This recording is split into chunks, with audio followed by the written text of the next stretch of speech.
తిరుమల కల్తీ నెయ్యి వ్యవహారంపై ఏపీ ప్రభుత్వం ఏర్పాటు చేసిన ఏకసభ్య కమిషన్ విచారణ కొనసాగుతోంది. నెయ్యి కొనుగోళ్లలో నిబంధనల సడలింపు, టెండర్ల ప్రక్రియలో అక్రమాలపై దృష్టి పెట్టనుంది.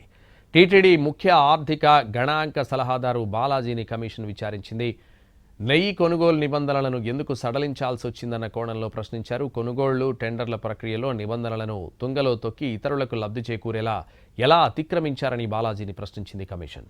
పాలక మండలి, ఉన్నతాధికారులు నెయ్యి కొనుగోళ్లకు సంబంధించి నిబంధనలు మారుస్తూ తీర్మానం చేసినప్పటికీ అభ్యంతరం తెలపాల్సిన ఆర్థిక విభాగం అందుకు ఎలా వెసులుబాటు కల్పించిందంటూ ప్రశ్నలు గురిపించారు.